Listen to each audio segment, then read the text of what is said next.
auntie, man. We love you. We hope you're getting better and better every day. You know. Uh, yeah. Put y'all jackets on. Weather changing. You don't want to Yeah, catch for that sure, pneumonia. man. For You know. sure. It is getting super cold. And like this weather, like ain't no bitch. They especially out in Chicago in the city.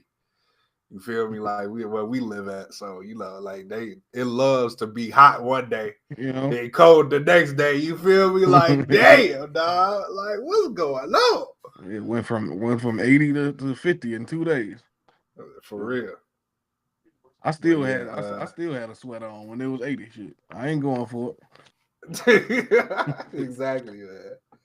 Uh so yeah, we got a whole lot of stuff to talk about because we missed 2 weeks. It's a lot of stuff that happened.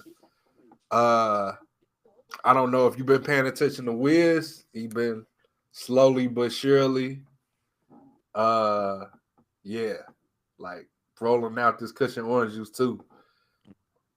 He had dropped 2 songs so far. Uh, the first one was Wiz Home, I think Wiz Khalifa Home or Khalifa Home or something like that. it. Yeah, And I ain't checked that out yet. I'm gonna wait for the whole project. Yeah, me too. Hopefully it live up to expectation. 'Cause the first one is such a classic. Right, yeah, so it's just a classic, and I'm kind of nervous, like yeah, I'm because I ain't really, and it's crazy. As much of a Don Toliver fan I am, like I ain't like that Don Toliver single that much. It was solid, but it wasn't like uh to the same standards as it usually be. I guess that's because like these rappers are getting so used to that email verse or emails hook type shit Yeah. that like they get so comfortable. Like it's just so comfortable, so comforting. You ain't gotta really do much. They can just take their mic and everything with them, take their little engineer with them, and then just uh mix and master everything right there, and then send it over. You Yeah. feel me? Like send it over tracks through their emails and sometimes through their phones. You feel me? So, um, but it was all in all, it was solid. It's just like, well, like maybe I should just wait for the official drop. And I don't think to me personally, I think he should wait till next year. I don't think he should drop in this year. We're getting down to the last 2 months in the year. Yeah. And the fourth quarter drops don't be all, they be like some of them be good, some of them don't be good and be able to last through the year. Some of them do. It's like sometimes it be like the unexpected joints that really be the ones that carry on through the next year. Yeah. So like I don't know about was it last year, the year before? It was SZA. It was the year before. Was SZA? She pretty much carried out the full year, and because he dropped so late in that last year that it was just a phenomenal project. Like at first I don't think I loved it at that time, and then I had grew to love it because of like what certain things she was talking about in her songs and stuff, and her vocal performances and everything. Shit. Yeah. Yeah, it had to grow on you. Well, it still ain't Yeah. grew on me yet, but They, it's been out for 2 years now. yeah. I, Oh man. I just have to wait on the next one. Yeah, for sure, for sure. Uh Another thing I want to get to all the light shit. I don't want to get to the heavy shit till later. Uh let's see. Oh, no, not Uzi, but we are gonna talk about Uzi, but Lil Yachty dropped 3 videos like back to back. I think it was a Sunday or a Saturday. I can't remember what day it was that he had dropped. But yeah, he dropped 3 back-to-back videos out of nowhere. And yeah, like they was solid. Like they was really, really solid. The songs I like about 2 of the songs out of the 3. Yachty is just like getting to a point where like since he's one of the youngest rappers from that last generation where we had him, Uzi, and 21 Savage. He's one of the younger rappers that know what the hell he's doing as far as, like grabbing your attention. Yeah. And as far as like just dropping music at a out of nowhere time, like because last time we heard from Yachty was a crash out on his birthday. So yeah, it was solid songs. I mean, like he's getting better each time he's rapping. Like I feel like he is as far as artistry and shit. Like he was let me go to it real quick. He found a lane, and you know what I'm saying, and he perfecting it. Yeah, for sure. Yeah. So one of the songs I really liked was "We Ball Forever." So it's basically him rapping, and then the hook didn't come to the end. Like I like songs like that sometimes, like where it's not really like has a real simple chorus format, like how a normal song where 16 bars chorus, 16 bars chorus. Yeah. Like it's basically a full song, and then the hook at the very end, the chorus at the very, very end. So yeah, that was different for him, and I feel like that was good. The video was fine. Like he's doing different stuff. He's really doing different stuff as far as the videos too. Like I think all of them was shot in his house or around his house. Yeah, that's creative. Cry Me a River. Yeah, the Cry Me a River joint. Yeah, that was solid too.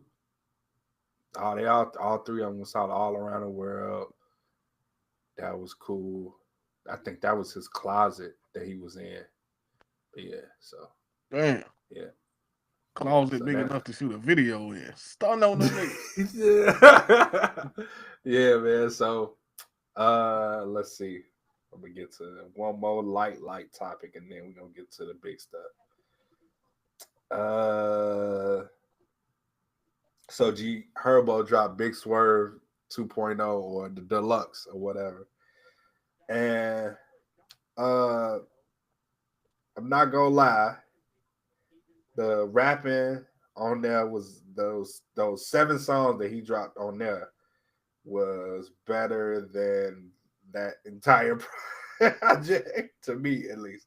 To me, the original project don't hold a candle to this one. Like what these 7 songs he put. So the 7 songs was YN, Dark Knight, Play Your Part, Ball with Meek Mill, Play Your Part with Chris Brown, my bad. Ball with Meek Mill, In the Air with Lil Durk, Clap, and Nothing. So that little 3-song run with Dark Knight, Play Your Part, and Meek Mill, Ball with Meek Mill was all 3 of them was fire. Yeah. Like Dark Knight is an older song too. I forgot how long ago he recorded that, but that is definitely one of those songs where he had the vote and probably didn't know when to drop it. And I guess this is the best time to drop it. Herbo said, fuck it, let's just go ahead and give him this now. Since they've been asking for it, because they low-key been asking for this song probably a long, long time. I want to say he recorded it back in during the pandemic or probably sooner than that. I can't remember exactly when. Hello, sir. Hello, sir. Still talking about a whole bunch of nothing. As usual. No, for real though. Some of the we talked about Yachty dropping 3 songs. Oh, y'all on already? Okay. Yeah. I said y'all own already. Yeah, we live already. So yeah, we talked about Yachty, we talked about Wiz. What did Yachty dropping. do? I've been kind of out the loop on music for the last like week or so. So Okay, Yachty put out 3 videos in one day at separate times. I think they was all shot in and around his house, all the videos. It was solid tracks. Well, I like 2 out of the 3. And then Wiz, he dropped 2 singles since we've been. Oh yeah, I know about those. I forget the first one, but I know the other one is with Don Toliver. I like that song. Yeah, and then we're talking about G Herbo now. The Deluxe. Yeah. Did you listen to that? I thought we left the Deluxe strand in like 22 or something like that. Yeah, I was thinking the same thing. That shit ain't going nowhere. It'd be pointless. Putting out deluxe albums in 2024, almost 25. I mean, I don't see the purpose, because it's like, I get the intention behind it, but I don't think it's beneficial to people anymore. Like, just to run your streaming numbers up. Like, we know how much y'all get paid off of these streams, so we know why you releasing these songs. Stuff's still not working. Like, at this point, people need to take the Kendrick Lamar approach. Like, less is more, honestly. Right. For sure. But I listened to some of the songs on the Deluxe. They were pretty solid. Yeah, I like the Dark Knight, Play a Part, and Ball. Play a Part was cool. That was a good one. I found myself listening to that repeatedly yesterday for some reason. I can't really explain what's happening. I just knew that. Hold on, cool. What's this shirt you got on? Oh, just a little sweater, keeping warm. What brand is that? Born Fly or something. Oh, okay. That looked like something out of the Rough Riders collection. I didn't know what that was. I don't know. It's a Foreman Mills best.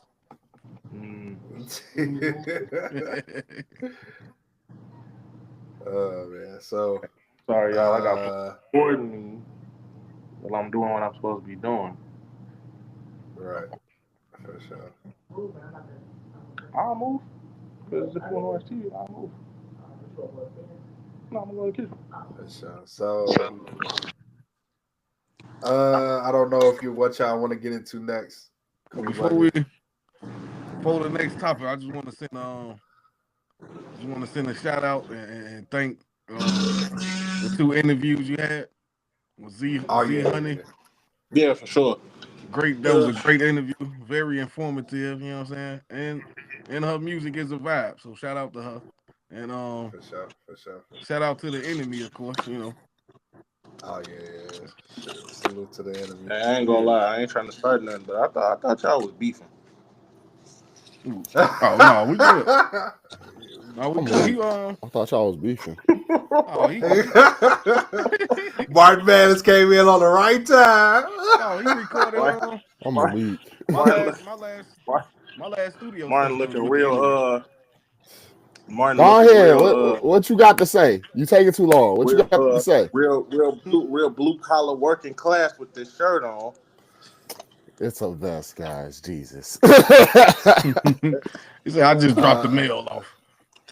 Not the mail. Yeah, he had to go drop the pack off. If anything, I'm going to a golf tournament, you assholes. Say that again. I'm going to a golf tournament, you assholes.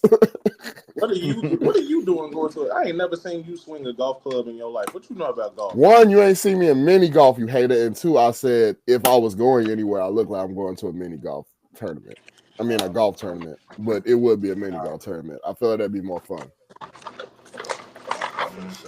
Watching niggas try their hardest on a mini golf field. Martin Woods. Man, Martin Woods, baby. New technique. Y'all know me. I gotta get my grub on during the podcast. No, I'm weak. So no, but Martin, we talked about Yachty, his 3 new videos. We talked about G Herbo's Deluxe. And we talked about Wiz. The whole thing didn't drop, did it? No, Kush OJ Joe 2 is not out yet. Just 2 songs, right? Okay. I was just gonna say, I'm like, damn, I missed that much, but okay. The Yachty visuals I didn't see anywhere yet, so that's fine. I just ain't been watching music videos lately. I've been catching up on music more than anything. That's my first one. Okay, so anybody check out Westside Gunn's 2 projects? Oh, you can call it. I saw one of the 2. Right, I listened to one of the 2. So he dropped the EP and he dropped a full project. I listened to the project. Okay. Yeah, that's what I listen to. It's corned beef. So the still praying beef. How you know if you never ate it? I never said that I never ate Chipotle. I said I never ate the crazy thing is, I was gonna go with the still praying first too. Okay. Just because of the album cover, because that's a fire album cover. I don't care. Mean Mug, Sid Vicious. Okay. Before y'all get into y'all reviews, I just want to say, nobody cares that you made this in one day, sir. Just want to let you know, nobody. Wow, why'd you throw this at this man? Why he throw this at this man? It's honestly though, like it's like that is not a flex no more. Like honestly, it's not, bro. I didn't listen to it yet. I'm gonna listen to it, but nobody cares that you. Nobody cares that he made it in one day. I care because this nigga's throwing 3 wrestling matches tonight too. The nigga's pretty impressive right now with this. Well, all in all, y'all, I haven't listened to it yet, but y'all can go ahead and give y'all reviews. Whoever want to go first can go first. It was solid. For a guy that's supposed to be retired, you know. All right. And the thing is retired. I was just gonna say that's not real. Yeah, he like 3-4 projects in since saying he was retired, ain't he? I think people retire consistency. Like he's doing this now, but let's be real here. He might just out of nowhere just say, I don't feel like doing this no more. It's a solid. It's a solid Westside Gunn project though. You know, it still sounds like Hermane's with Hitler. You know, he could just name it all the same thing. Right? It was. He just said this, just copy and paste everything. Yeah. Cooter, you want to know what I noticed when you said that? Why you sound like DNA when he was talking about the Baby's albums back in the day? So like you just copy and pasted here. Yeah, not the same. You know what they expect, and you get what you expected. Man, you just sounded so disappointed, but not disappointed at the same time because I agree. Ooh. I mean, it's more of the if it ain't broken. Beef Bar and Free Shots is my 2 favorites off of it, but it's a solid 7. You ain't like Max Caster? Yeah, it was cool. What be the point of naming these songs after wrestlers though? Like it don't have nothing to do with the wrestling. He's obsessed with wrestling, bro. Like that's literally all it is. It's more just it's like a niche. Everybody like with most wrestling fans in the rap community, I noticed they have a niche where they'll either have a song and maybe have one reference bar to it, or they might go like a verse with describing something. If not, the song's just named off of it because of just some shit they thought at the time, or they just saw the nigga at that moment. So I'm telling you right now, if Martin rap career took off, he gonna be Westside Gunn and just name everything after wrestling references. I got more ideas in my head than that. I will have a wrestling concept at a point, but I have more. That nigga next album gonna be Cult of Personality.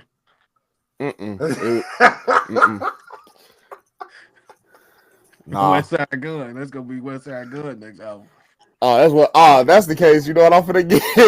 I'm finna drop. I pray for this and it happened. It's gotta be drill in front. Yep, and then on the cover it's gonna be Booker T. It's gonna be Booker T and Stone Cold in that confessional. Oh no, that's gonna be me and it's gonna be me, Booker T, and Kurt Angle, and Stone Cold all sitting on the crown.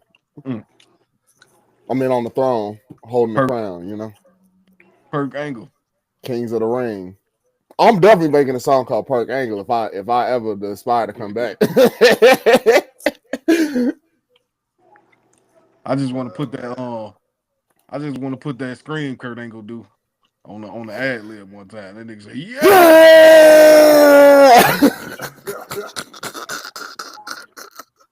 Boy, that's how you know the perk kicked in. Yeah! I was like, oh no, he's strong now. Start my next mixtape off like that. Hey, you got to. And it's got to be a hard ass beat.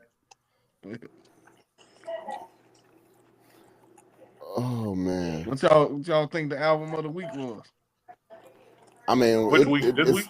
This week? Yep. Tyler's. And then second would be Gibbs. I'm just going off of what I listen to most. Yeah, because shoot. Really look at it, them the only two that kind of like stuck out. Eternal Atake 2, I was disappointed. I ain't even listened to it yet. I didn't listen to it all the way and I was disappointed. It's like y'all know how I felt about the first one. So what? I expected mediocrity. It's the fact that you would think like, you know, second tried it might be better or it might be more put together. It's kind of more of the same. So it's some Terrifier 3 ass music. No, not like that. It's more so like I call it like trend music. It's more like it seems like he's following a trend that's popular. I don't know what trend it is, but it just seems like he's chasing a popular trend of certain type of music. Like certain beats slap or like sound like old Uzi, and then there's like shit that's just like, whose audience is you reaching for real right now? Or is you just bored and wanting to experiment? Because I don't know what the call is for real. Yeah, see, like I can honestly say that Eternal Atake 1. Oh, look, he's changed his tune now because Eternal Atake 2 came out, huh? It sounds better than this one because of like I feel like okay, Uzi is one of those artists where he's so unorthodox and like he's because out of nowhere this came out. Like it not completely, he did tell us it was coming out, but it was still like out of nowhere because no single. Just here you go, fans. Because I guess because and then niggas be lying, you know what I'm saying? Because he said the first one was gonna come out and it didn't come out. And he said it was gonna come out again and it didn't come out. So you know niggas be lying. So if niggas be like, yeah, the album coming, all right, nigga. It honestly, I think we just gotta let all these Uzi fans start telling us like it's kind of like it's giving me Dallas Cowboy syndrome. You know, it's like they hype up the next one like, oh, when he drops this so and so album, it's gonna be just as fire as this used to be back in the day, and then we get this. Not a more, it's more like a Dallas Cowboys. Okay. And then like it goes, it's an even flat line because like the Cowboys, they just go stay at that bid level. The first thing and it's also that was real dramatic. You said I had it right the first time. The pew. Yeah, that was dramatic. Yeah.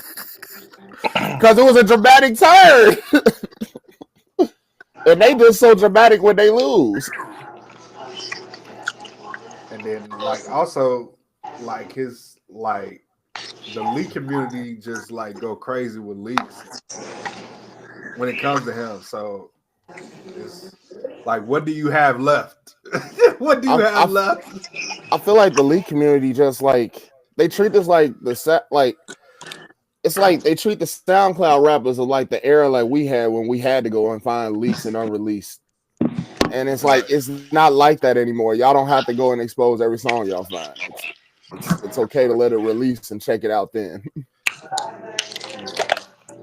I don't know. I feel like the league universe did mess him up, but I mean,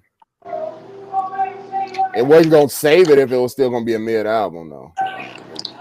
There ain't much you could do.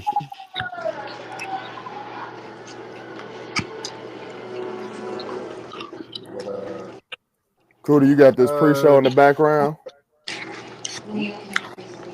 All right, cut it off. Y'all watching that wrestling shit. I more so just got it in the background, but yeah. Because all they do is promote the show. Halloween Havoc 5. Damn, I know I forgot something. Damn. Wow, the Lloyd Banks fan forgot a Lloyd Banks project was dropping. Yeah, man. And look, you know what's crazy? I was gonna cut the Cootie with the songs I liked on it. I'm finna pull up the album. I'm shocked. Damn, Cootie. It's been a busy week. Yeah, it's a lot of music, like. And it has been 2 weeks, as DNA has told us. I saved it and still didn't listen to it. Damn. But Choose Wisely will probably be one of your favorites, in my opinion. I'm probably like Butcher at 38 Spech. No, I mean, I just from I'll just. Yeah, we never talked about that. Yeah, this came out. Yeah, this came out on Halloween. This came out literally 2 days ago. Nah, he talking about that. I think he talking about that Butch. Oh, I thought we was talking about the Lloyd one. Nah, nobody listened to it. Ain't nobody listening to Lloyd, so that's why I pivoted. Not yet. Oh, okay. Hey, well, I'm gonna be biased anyways. I ain't even. Yeah. He said, asking me is not really fair. I'm gonna give it good gold stars. I'm gonna tell you I like it before listening to it. Wow. Like a whole album would be a 7. Kuda keeping his face. No, it's about a 10, guys. It's 10. You know, I feel like you guys just wasn't listening to it. He ain't even lying. I mean, you ain't even hear what he said though. I know. That's his answer right there. I know. But still, I just feel like y'all wasn't listening. But yeah, so yeah, Benny the Butcher, 38 Spech, dropped Stabbed and Shot too. I liked it. I liked it a lot. Benny the Butcher really hasn't missed yet. Yeah, he don't know. He having a good year. He like 3 for 3. Man, he's smoking shit. It's a solid 8. It's a solid 8. Good They should do a Conway and Benny the Butcher. They should do a collaboration album. We waiting on that. They both got one with 38 Spech. They might as well come together. You ain't ready for all that. You ain't ready for them bars. You ain't ready for that. What? You ain't ready for that shit. Who the fucking man? You ain't ready for them bars, man. Hey, I need it. Do y'all think we'll get I don't know if it has been done or not, correct me if I'm wrong, but like a whole like two producers collabing on the tape together and just picking some of their favorite artists and making some of the fire shit as a collab album? Like, I mean, two producers have collaborated on an album with one artist. But like no, that's what I'm saying. Like they like on some DJ Khaled shit, but like the producers just pick who they use, and it's like a Metro, like I'm just picking names, like a Metro and an Alchemist thing, kind of like they collab and they pick their best artists that they use, and he pick his best artists they use, and they all collab make an album, some of that nature. Oh. Niggas hate each other. That's gonna be hard. Right? Right? So much beef in the world. So much hysteria, so much bullshit. Niggas get mad over any damn thing. No bullshit. Y'all heard that allegedly Drake and Future to squash whatever beef they had? It all started with that little Young Thug tweet. And then now he's free. So I know DNA know. But y'all read something. I believe it. Yeah, I believe it. Talking about Metro not included. Yeah, that shit was kind of funny. Too. That shit was funny. This nigga is probably not included in the beef.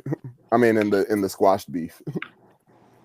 Hell no, cause if y'all really think about it, no offense to my boy Metro, but he really started this entire thing because he was in his feelings about how Heroes and Villains was received by the awards community versus something like Her Loss. I don't, and he's on, like, it might only be one song, but he's on Her Loss. How you gonna talk shit about an album that you worked on? Because sometimes you feel like you got to stand on something regardless if it makes sense to you. I mean, if it only makes sense to you, that's the person you got to stand with. Like, you like I said, if it makes sense to you, mean like him. If it stand on him, he gonna stand on it. Hear me out, Martin. I get that Metro believes in his own solo work more than he believes in his work with whoever he be working with. Right. But peep this out. If Her Loss wins any award, if Her Loss won any award, he gets one, right? He get one. So literally, the end result is the same. I get it's because I worked on this solely by myself. I'm the one who quarterbacked this whole thing versus just being part of a project. I understand that wholeheartedly. But then to shit on something that you worked on with someone who you consider a brother, and I mean, like in 21 Savage, you consider that man a whole brother, just to shit on it just because of the other nigga that's on it. But you worked on it anyway. You could have said no. You literally could have told both of them, like, all right, nah, I'm focused on my album. Fuck y'all. No offense, but I'm doing my own thing. Right. This is why I say you really need to watch what you say on Twitter. Every thought you have does not need to be posted for everybody to see. If he felt that way, cool. But he literally could have told that either to the person who it was meant for, or he could have kept that shit to himself. I felt that way when I saw it. Yeah. I mean, at the end of the day, yeah, he was just realistically probably just hurt and wanted to prove his point that, you know, I soloed this shit. Why ain't nobody giving me my praise? Bro, like he ain't been getting praise for years. I feel like it's who it is. Niggas I feel like it's who it's against right now. I feel like who it was against. That's what kind of bothered him. I feel like at this point, Grammys, any award that a motherfucker get, yeah, it's cool. You know, you getting accolades for the stuff that you worked on so hard on. But it's just like at this point, the way that social media and the way that the music community been moving, awards are basically participation trophies at this point. Yeah, it's all about them first week sales now, boy. Week sales and album replay value. Everybody's so focused on first week sales, what it sold, what it chart, who bumping it in the club, like it ain't the quality, not the quality, but the value, the integrity of the music industry has fallen tremendously, and it's sad to see that people literally are on Twitter, on Instagram, on Facebook arguing about who sold more. Fuck that. That's just a bunch of people listening to it. You could put out pure garbage and millions of people gonna buy it and listen to it. Oh man, that shit. Oh, like man, that shit is trash. But I mean, if you like it, cool. Because it's now all about supporting your favorite artists. Because you know, I guess that's all it's about now. The hip hop awards will tell you all you need to know about. They ain't even have an award. Fuck the hip hop award. You know what I'm saying? What? That shit was in the club. I heard there was a BET Awards or some shit too. BET Hip Hop Awards. Oh, that's the. I thought it was. Ain't MTV got a hip hop awards too? MTV don't have no hip hop awards. No. Oh, okay. I thought they got cultured at a point. Don't give a fuck about us. I thought they got cultured. My bad. It's certain motherfuckers turn over in their grave if MTV had a hip hop award. Well, what that light skinned buddy say? Motherfuckers never loved us. Like they gave them niggas what? They need to cancel the one we got. I don't know what that was. They need to revamp the one we got. That's what they need to do. Man, stop acting like Soulja Boy getting his praise wasn't bad. How you gonna have a hip hop awards and completely ignore all aspects of hip hop? Yeah, that shit was terrible, man. Because they gotta follow with times, G. They gotta go with what they think is popular for their show. That's exactly what the music industry is. Popularity fucking contest. I mean, and E40. I mean, that's kind of how it started. It's always been like that, but at least the music was great back then. E40 finally Yeah, because now, it goes from value to money now. Well, quality to money. E40 had been out for 15 years before somebody showed him love for real. Yeah. He finally got to perform. Ain't nobody see it. At a Las Vegas club. Man. Sometimes you don't even notice some of the greats in a hole in the wall. How's Travis Scott get an I Am Hip Hop award? Like, ain't it people in line? Ain't it people in front of him that should get it first? He got that. Newer and older generation included. Yes, I didn't even know you that. are correct. He is absolutely right. Travis Scott definitely did get an I Am Hip Hop award. He's just, I guess they're trying to claim he's been so active in the community, and I don't think so. I think it's more so like his community, I don't know, the hip hop community, the retirement community. What community are we talking about? The community that in charge of that award, I guess, boy, because I don't know how he got it. he got a thanks for coming hip hop award. You feel me? Participation like shit, boy. Yeah, it was just shitty. Thank you for being here. Here's an award. That's crazy. Yeah, I don't know. I mean, that's not. First of all, let's just be honest. Since we talking about this, before we get back to these album reviews, Travis Scott can't rap. Not for real. He cannot rap. Travis Scott's biggest claim to fame is the fact that he knows how to craft songs. He knows how to do that. He can say the bare minimum. He can say nothing at all, and the song will still be fire. So you're saying he don't know how to bar up, basically? Hell no, bro. If you ask Travis Scott, bro, I need you to spit your hottest 16 you ever spit on this album. He gonna come back and send you a verse, and it's gonna be like, bro, this is not what I asked you for. But I put it on here anyway just to get some streams. Yeah, thanks. I'm talking about I put it on here just to get some streams, but no, this is not what I asked for. Thanks for the 1 million views, but this is not it. Thanks, bro. You disappointed me. We're gonna make a lot of money, but no.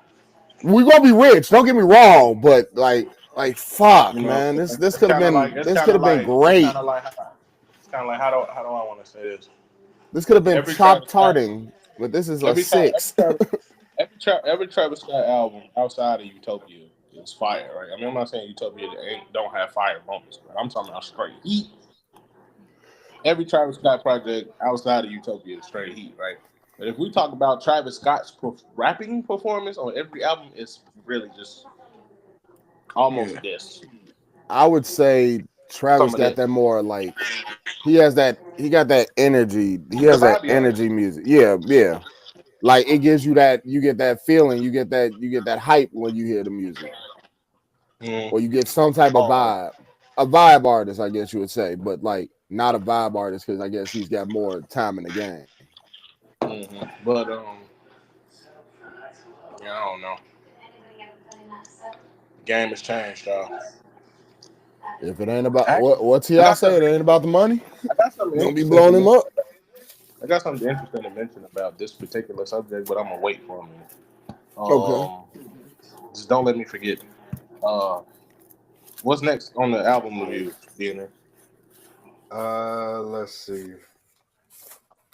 We can get into the fuck Shane is doing on Megan. Boy, no.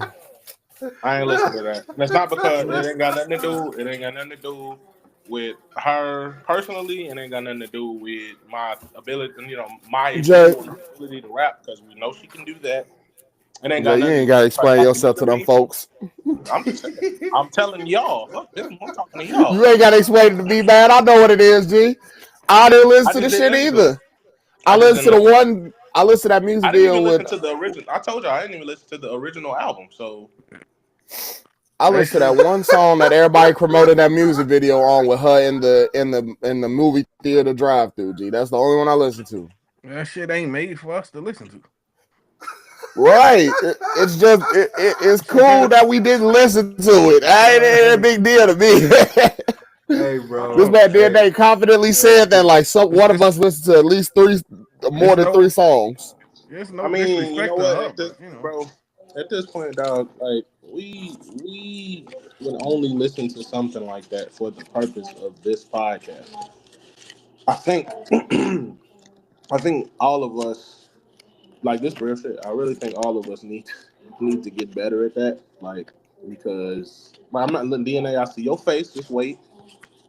What I'm saying is, a lot of us don't listen to certain albums just because we have either preferences or biases towards those particular artists. And it's like, okay, if we talk about some of us could still be unbiased, but go ahead.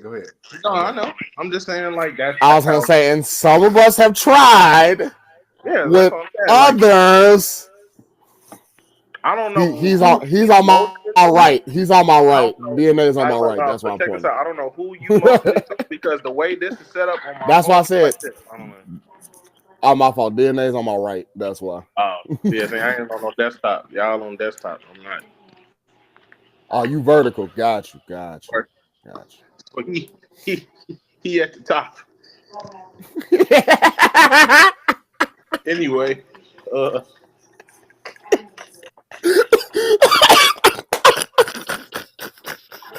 he's at the top. He's right there, officer. At the top, it's just us. Anyway, I don't really trust niggas.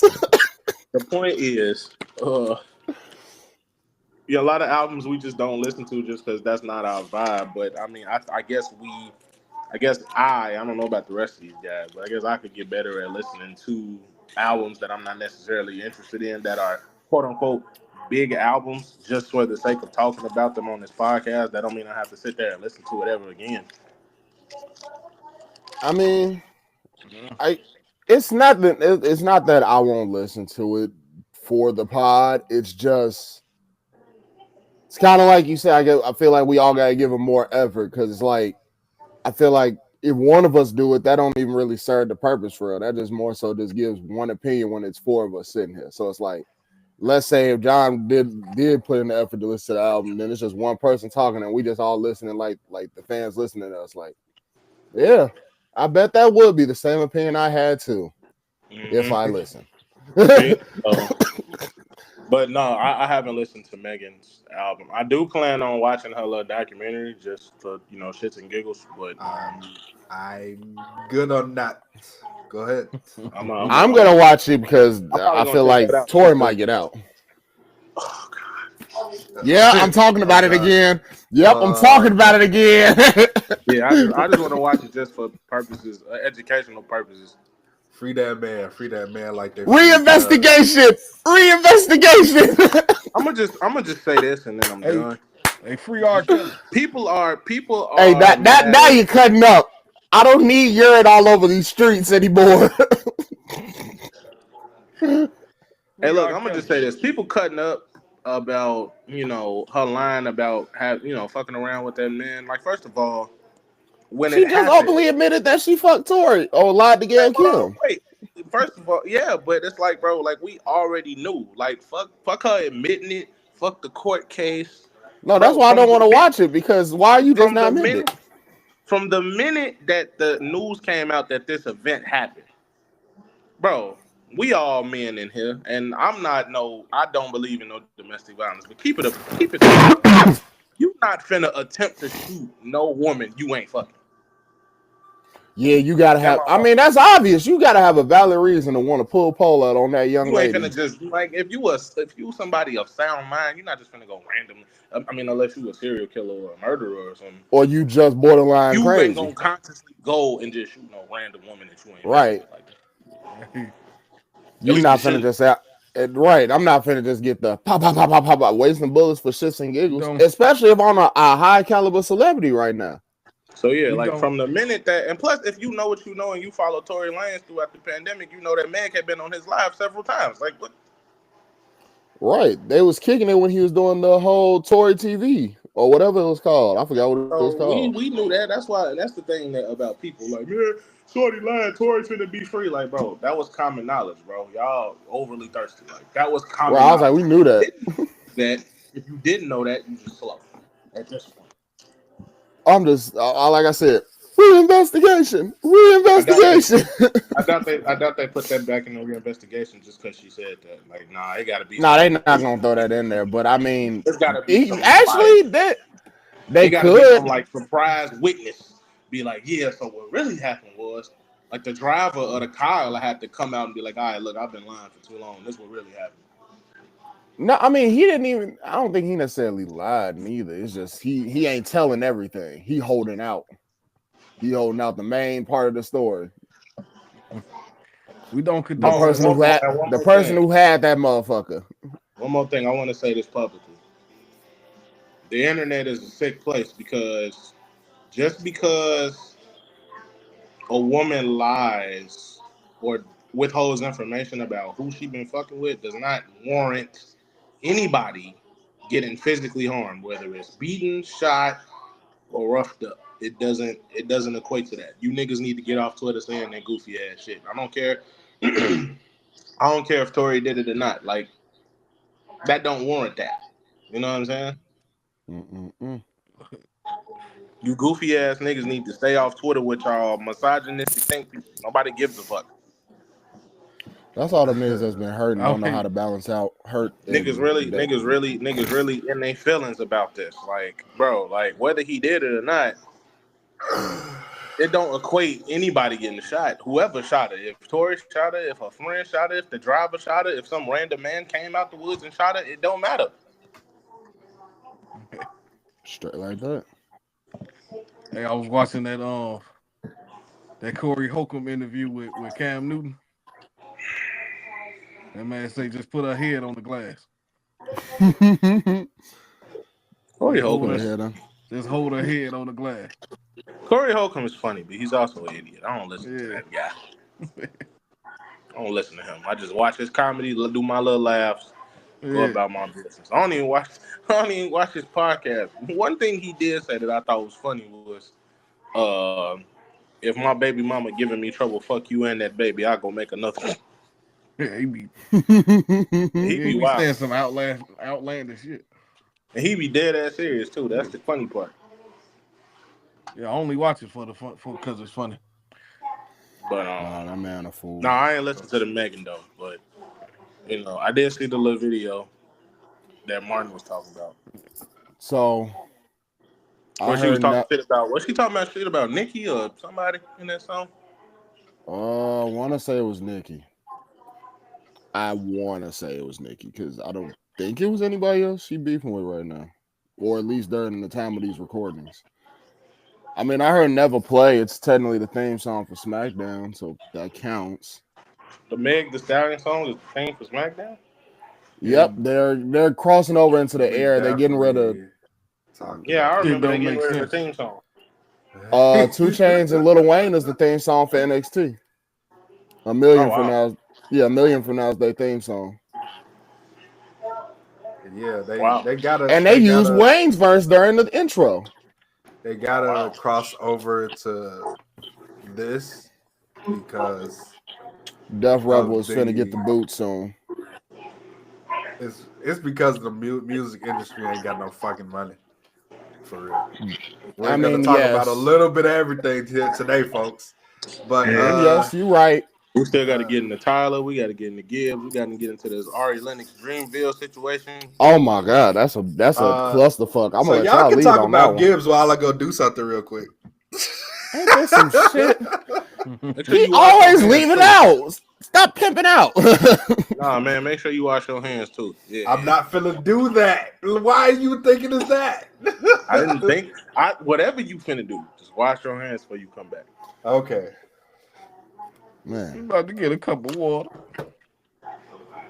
You a little thirsty. Nah, but so Gibbs.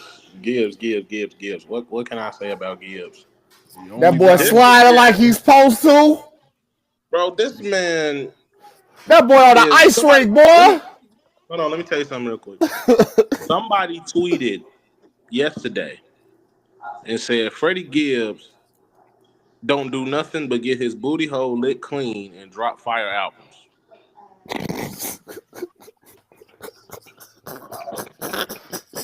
Why the first part though? verse part. No, Devin, no. No, Devin, no. Knew this. All right, look, I don't know if y'all two knew this, but one of Freddie Gibbs' baby mamas, the little bald bitch he was with, the porn star. She posted a picture of this man. I ain't see it, but I heard about it. She posted a picture of this man bent over. You see where I'm going with this, Cooter Bug. I don't even have to say the rest. Yeah, basically, that's what happened. Implying that he like getting his ass ate. And he kind of sort of confirmed it without actually saying he confirmed it. So, I mean, like, y'all do the math. No. See, you brought that to my attention when we talk about fire music. No, man. Somebody tweeted. But the album itself is absolutely fire. Yeah, that's front to back. Leave Frederick Gibbs alone, man. That man just cooking. Frederick Gibbs is a menace, bro. That nigga's from Gary, bro. Let's just get. I know them Gary streets that turned him to a monster, boy. That nigga be spitting his life away. Not even that, but he just like he be. Freddie Gibbs is who they think Omarion is when it comes to levels of unbotheredness. Because, bro, I follow one of this nigga baby mamas on Twitter, right? Because she funny as shit. Bro, at the same time that this man was tweeting his album and him dressed up as Deadpool for Halloween, you see tweets of her basically saying that the nigga just had her in court trying to take his son away from her. And she was just calling this man everything but a child of God. Like, bro, like you just can't stay out of controversy to save your life. You definitely a Gary nigga. Yeah. Big Lord. Ain't nobody trying to hear that shit. Right, he got work. He got work to do. And then me, it's like that's the way I look at it because like I'm not from Gary, but my brother's from Gary, and I know a little bit about Gary. So anything that Freddie Gibbs does that has nothing to do with music is expected. All I know is there ain't no sunshine in Gary. That's always a guarantee. The sun don't stay out long. Daylight savings time is forever there. Lights go out by 2 p.m. Just drive through it. Album was fire, bro. The man flipped. Anniversary. And I ain't never heard it. And hold on, wait. And the nigga flipped 112 Cupid. I ain't never seen nobody do that. Nah, yeah. This nigga was sliding all over the place. Yeah, he was sliding on that. This nigga was at an ice rink all by himself. Yeah, now you might want to go check that out, bro. I know you're not a Gibbs fan, but I feel like you should go check that out. He was rapping his ass off. He was rapping his ass off on that. That boy was sliding more than Meek Mill trying to lead a Diddy party for the first time. So did check out the We On Set, I think it's called. On the set, whatever the fuck it is. Anywho, yeah, I checked that out. I almost didn't want to listen to it because he was talking about Free and Diddy or some shit. He didn't say Free Diddy. He said it was fucked up what happened to Diddy. Oh, yeah. Don't put that in no hook, nigga. We don't care about that nigga. We don't care about that nigga, bro. He's a nasty nigga. Like I said, Gibbs was sliding on this album like Meek Mill trying to lead Diddy party for the first time. Leave that nasty ass nigga locked up. No, I'm saying he didn't say Free Diddy though. He just said it was fucked up what happened to him because he used to look up to him. We all did. Shit. We all thought that nigga was that nigga at that point. I liked his rants more than anything. But no, he was definitely sliding on her. But that whole album, bro, you might want to go check. Boy, Brick Fees, nigga. Brick Fees, Rabbit Island, It's Your Anniversary. Yeah, that whole little strip right there. That whole little run. Probably got the best intro of the year. Nah, that intro was crazy. Have my boy reaching on that. No.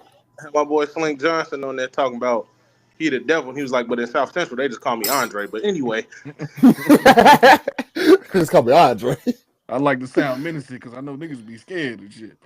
Right.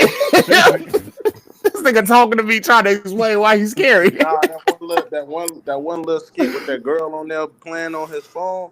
Well, he was like, yeah, go ahead, try to hang up, nigga. Nah, still here. Still. Yep, still here. Pick up the fucking still phone, here. Nigga. That was a good album though. It was a great follow up to Triple S for sure. I know a lot of people probably disappointed because it wasn't the third Mad Lib album yet, but I feel like it's coming. I mean, if he's sliding like this and this ain't the Mad Lib album, we already know what I'm already getting the good vibes of what we finna get. I ain't gonna lie, I was one of them people that thought it was gonna be that because they've been on tour this year, so I figured they would finish the touches on it, but nah, that shit was crazy. That was a good album. I get out of 10, and that's not even biased. That's not even biased. That's a 10. I halfway really want to go meet this man on Monday when he come here, but I don't know if I feel like standing in that line all day. You got a better chance than me.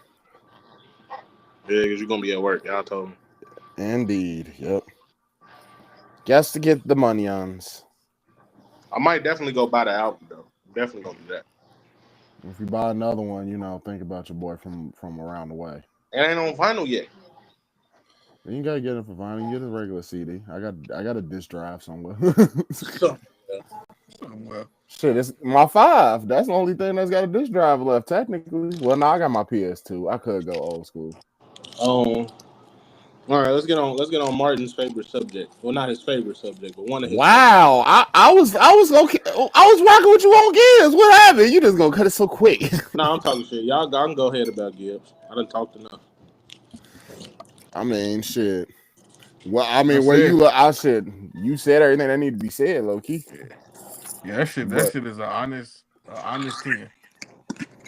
I was just gonna say, honest to goodness 10. It was just straight. I'ma slide and show niggas, why I'm a menace of Gary and anywhere else I appear at. Yeah, DNA. I mean, I know you're not a fan, but I really think you should check it out at least once. Because the sample work was nice. Yeah, that was cool. That was some big movement. Big Lloyd activity. Big VL activity. Definitely. He did everything but throw it up. Stop terrorizing. Yeah, I just want him to stop terrorizing his baby mamas. That's all. That man can't stop and won't stop. I know he won't. I know he ain't gonna listen to me. You heard how petty that nigga was on Rabbit Island. I don't. It's sad, for them, but I don't go to Freddie for that. I go to Freddie for his music. He said just like J. Cole, I won't delete later.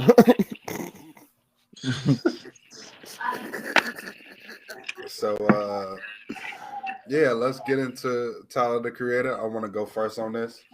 Chromakopa.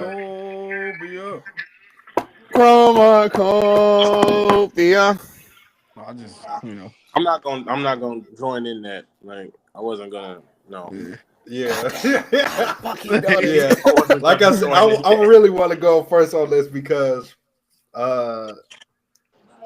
like when he said, like, anytime Tyler takes, I know he takes normally 2 years, but he took 3 years this time. Yeah, he took 3 this time, and I was just like, that's how I know this was gonna be special, and it is special.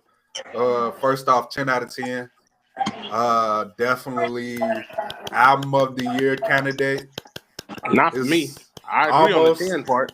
Almost. Like, it's like, I agree on the 10 part, but it's in the top 5. It's in the top 5. What, is it because it's too late? No. It's in the top 5 because I think I firmly placed my number 1 because it's the album I've listened to the most this year. Okay. It's in the top 5 because of like what he was talking about, and also like I feel like he really captured his previous albums into this one. Like as far as I'm talking about, like Flower Boy and Igor, a little bit of Call Me If You Get Lost. Not a lot of it, but I really thought like the beat changes, like everything as far as production was out of here. Lyrics out of here. Like surprise features out of here. Like it was all good. Mm-hmm. All good. Roll out. All good. Like, and Industry wise, I do want to talk about his decision to put it out so far in the beginning of the week, and how I think the whole industry should change that because of so many different reasons. But yeah, Tyler hasn't really put out a bad album in the last couple years. Like, it's like he's basically on this crazy run where, like, anytime he take a while and like he normally does, it's like he's so precise to the T. So I don't know, 10 out of 10. I can't wait to definitely see him on tour. Definitely gonna be at that show. You gonna take your ass to the tour this time? Yes, bro. Yes, like I'm gonna go ahead and miss Don Toliver and go to see Tyler. Wow, he's missing Don, guys. That's serious. He only missing Don because Tizo not gonna be there. Tizo ain't gonna be on this one, so I hope you ain't looking for him. I'm looking forward to seeing Tyler's performance, and I want to see what Yachty gonna do also. Yeah, it's gonna be pretty cool. Yeah, I told y'all got how many months we got now? 7 months to get y'all shit together. That's more than enough time. And I told y'all, y'all better stop playing. Y'all know I'll buy a ticket at Heartbeat. You can now. They on sale. No, I looked at it. I don't see a price range I like yet. You're not gonna see a price range you like. AKA, I ain't got the funds for it yet. Just the lock in on the ticket. I get it. You're not gonna see a price you like. No, I'm not. Oh no, I mean, they not as bad as you think. I'm gonna go on, and my heart probably gonna drop out my ass or something. I just ain't seen one that made me want to say, yeah, I'm gonna buy it 7 months in advance yet. No, I ain't got one of them. Yeah, no. I got maybe a 2-monther in advance. Dog, it's still a queue. Probably early January. I'll probably buy my ticket. Yeah, around there. Why is it still a queue though? Like, what the fuck? Because pre-sales just started. That's why. Yeah, I was gonna say pre-sales just started not too long ago too. But so like there's certain seats that's exclusive. Take y'all funky asses to the second one. Well, I'm gonna wait till Monday to look at prices. Then that's fine. Give it like a month. You can go to Game Time and look at the prices now. They don't have no queue. Okay. But Game Time, they're gonna tax you because it's not a queue. So take their price with a grain of salt. So who's next? I'm finna go on StubHub. Fuck y'all. On the review, Kuda Bucket, you'll have a short one. Go ahead, man. I'm weak. He said you'll have a short one. This album, this go shock y'all, right? This album kind of won me over. I knew it would. Continue, Kuda. Continue. That's what I'm talking about. We got a new Tyler fan. That's what I'm talking about. I don't see how the last one didn't, but carry on. I was being stubborn, but I could no longer deny it. Like this was really good. This is lyrics was top notch, beats was top notch, the storytelling was amazing. Sexy Red ruined it. Yeah, oh my God, no, she didn't. Everything was perfect. Especially when I found out what exactly she was saying. I'm like, oh. Yeah. Everybody just is mad how she switched it, saying she fight for she don't do something, she fight for dick. It sounded like she was fighting the beat. Yeah, everything was perfect till she showed up. Then when she left, it got perfect again. Thank you. That's all I was saying. Martin gonna tell me it was fire. You know good and well, the song itself is fire. That's why you're not gonna skip over her verse. But if you could, exactly. You know what I'm saying? But if you could, I don't care that much, Z. Real quick for 1 second, I want to just point something out. Yeah, do anybody follow Ja Talk's albums? Yeah, I follow it. He said the album was amazing and the album of the year contender. I already knew where he was going with this. No, not that. Just that. Not just that. He rated Eternal Atake 2. Oh, I know that number. I know that number is wild. I knew that number was. At the end, what did he say? This album is what, man? He said this album is bad. Oh, this album is bad. Bad. Yeah, it's that. 3 letters. BAD. 9 times out of 10.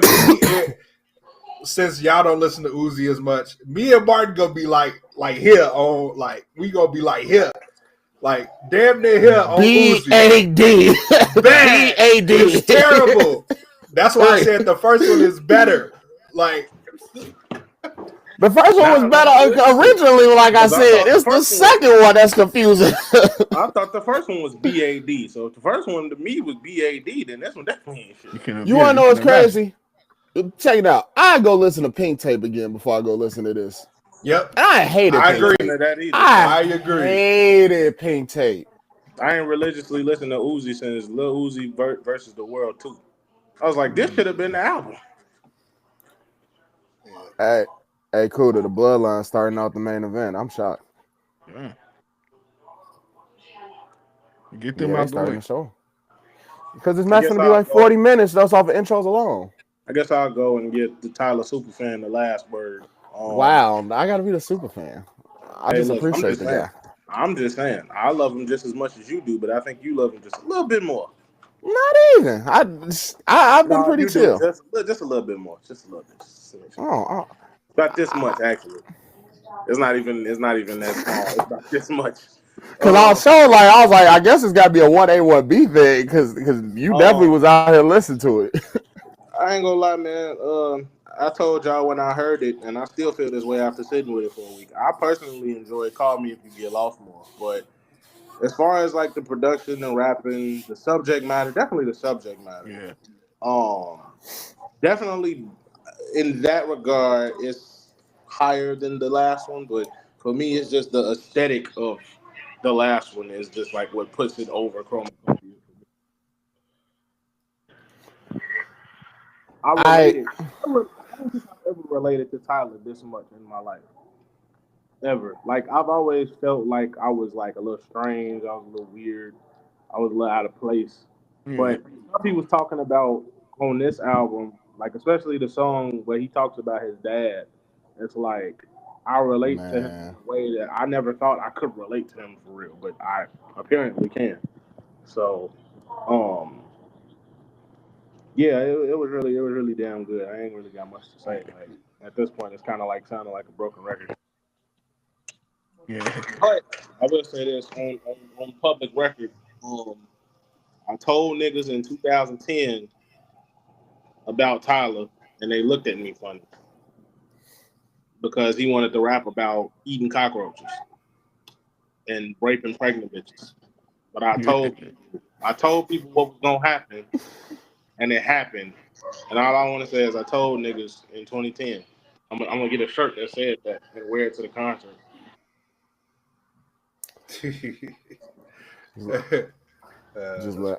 I'm just let you know now if we weren't talking about Tyler the Creator, that whole little sentence you said, you know, it was truthful, but it would have been wild if it was anybody else but Tyler.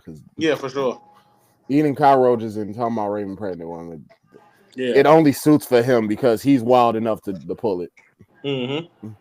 But that's a real lyric. I could pull the lyric up for niggas right now. No, I know. Just like the several assaults that he said he would do to Bruno Mars if he had the chance back in the day. But I mean, that story from Paramore.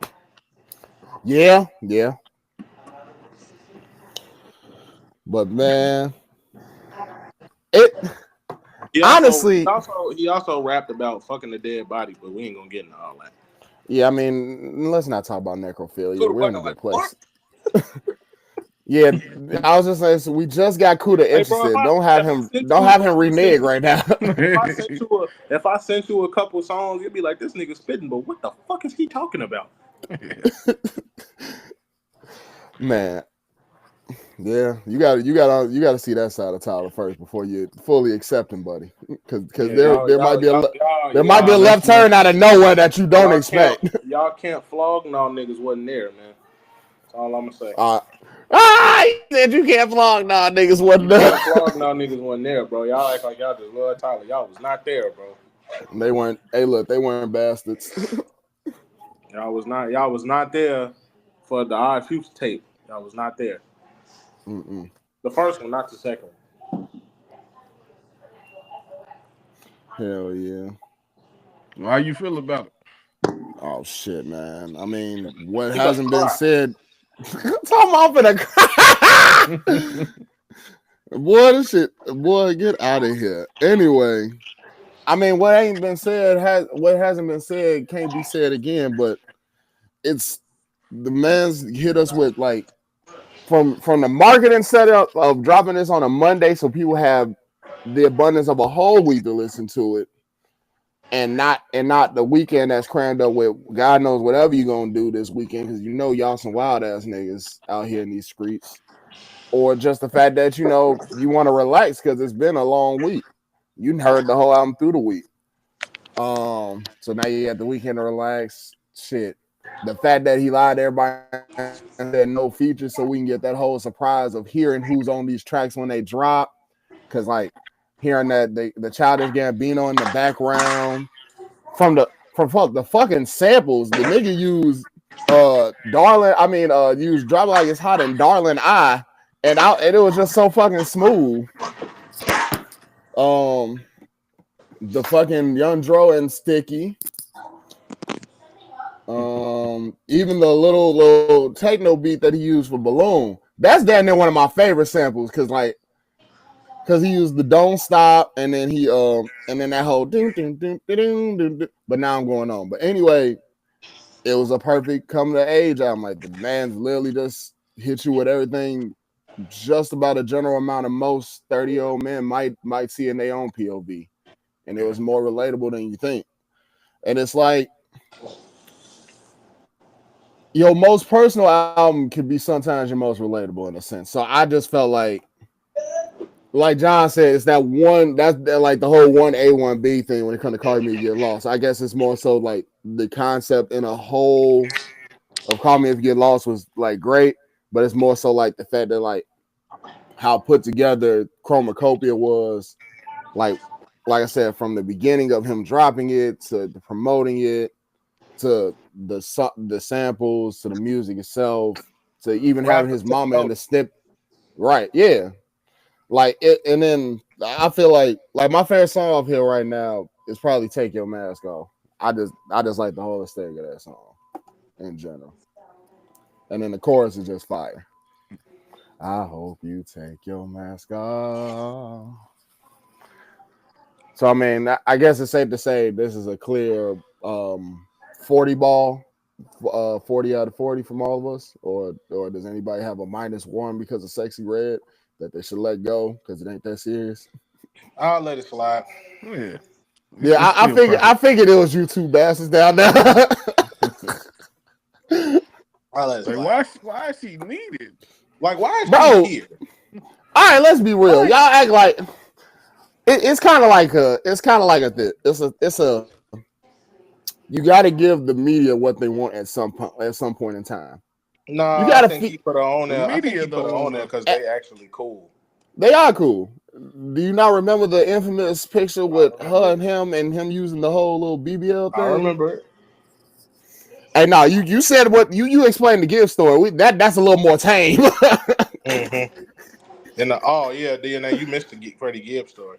He told about what his one of his baby mamas may have confirmed nor denied that he's done before. If you would have seen the picture, I didn't see the picture, but from what was described, it was true. I don't know. I guess we can. I'll tell you. We'll tell you. Or you can listen back to what we said. Either or. Okay. But yeah. I'm gonna nip it in the bud after that pod because that's some wild shit that was described. Let's see. You want to say a prayer for Ari Lennox?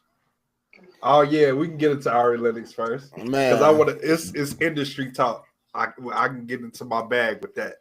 I was gonna say, go ahead, lead the way then, Bucko.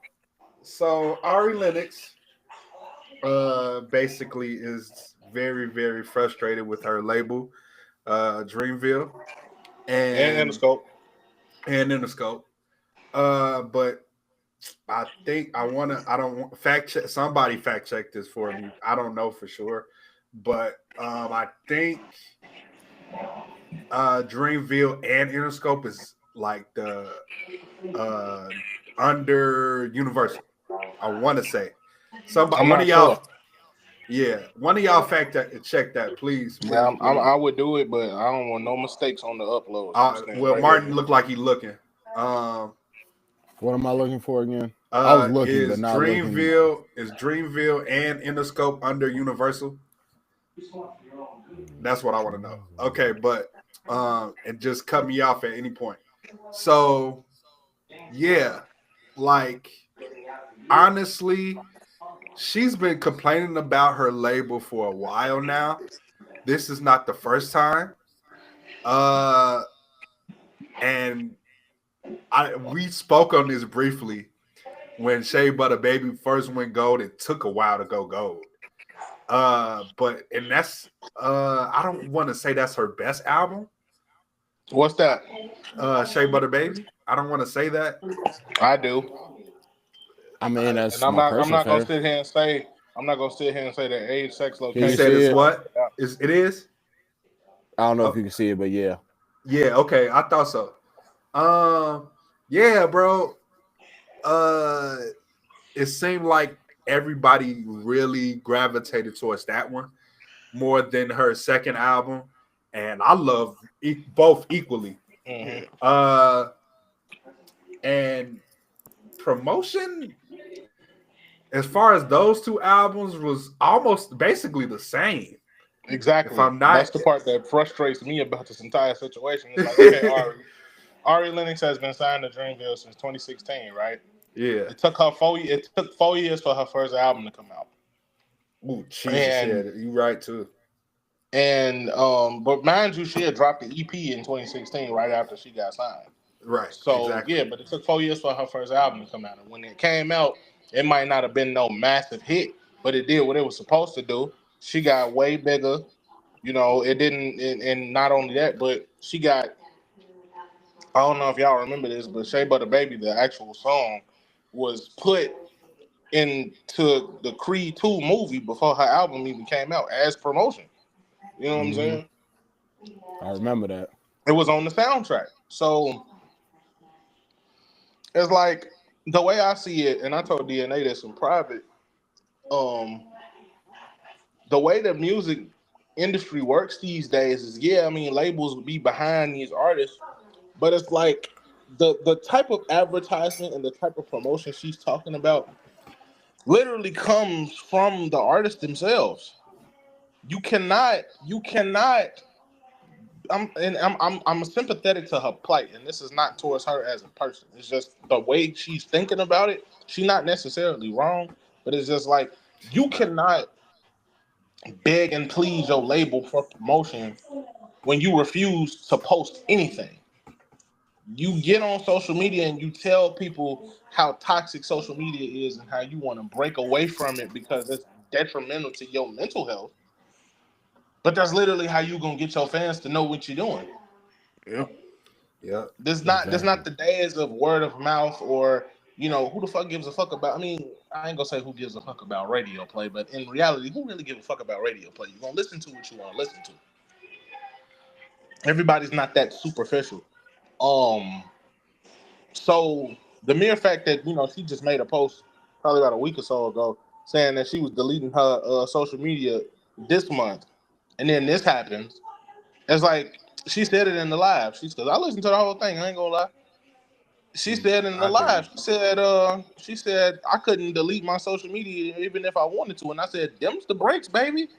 You want to be a successful artist. If you planning on, you want J. Cole and Eve and Jimmy Iovine or whoever to release you from your contract, cool. But if you want to be independent, baby, you got to keep your social media. So you literally, what are you gonna do? You sound like you don't want to do this no more. If it's like that, right? Yeah. But on the flip side of that, DNA continue. So the biggest issue, well, I want to applaud T-Pain first because he was one of the first that said something to her and hopped in the comments and said something to her. I hope they did communicate because T-Pain is a big advocate for independence, and he's basically making crazy money right now because of how he pivoted out of the music industry. He's still in the music industry, but he's independent. So since he's independent, he had industry ties. Like he probably still kept them original relationships with different artists and different executives of music industry in the music industry, like as far as major goes, and he's got independent also. So he can go in, he can put out anything, and everybody's gonna hear it. And the people who's supposed to hear it are gonna hear it. So, and the fact that he's on Twitch, that's a big marketing platform too. If you think about it, Kai Cenat is on Twitch. He's the biggest streamer on Twitch. You got to navigate. Like I'm talking to these independent artists, and I'm talking to Ari Lennox. If she don't hear it, if she do hear it, independent artists, get yourself out there in any way you can. That's marketing. Straight like that. Yeah, For that's real. marketing. You got to put yourself out there. Any way you can. Anyway. Doesn't matter how. That's your label. The purpose of a label in 2024 ain't necessarily. I'm not saying they're not supposed to promote their artists, but the purpose of a label in 2024 is literally putting you in rooms that you wouldn't have been in otherwise. Right. And that's really what you. That's really what you signed for. It's supposed to be that extra push you need.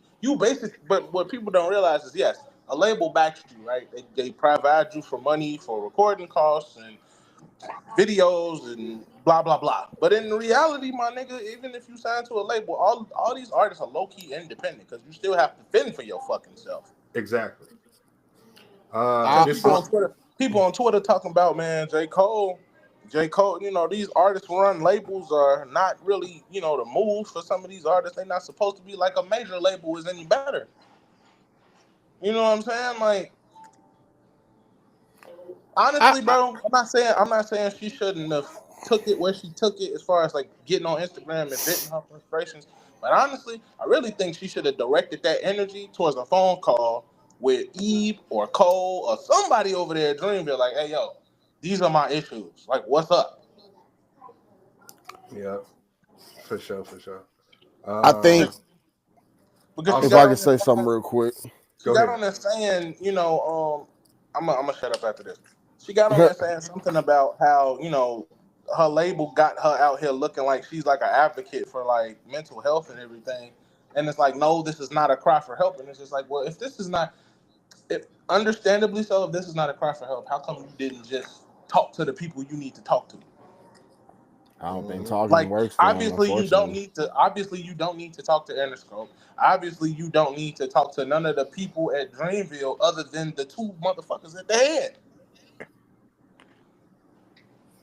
She probably getting the same answer that y'all giving her. Probably. That's the thing that I ain't more than likely. Maybe Eve ain't, his head ain't on straight right now.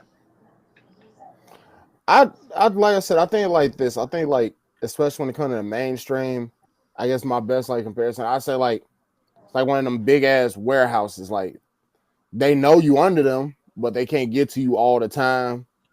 And then they gonna put like a priority or of seniority thing here. So like if anything like going on with Cole or something else important, she's gonna get to hit another back burner drop, and then they're gonna get to it at some point because they have to. But they're not really necessarily getting to it right away. So anything she brings up in concern is more so like we'll get to you when we got you kind of HR ass answer.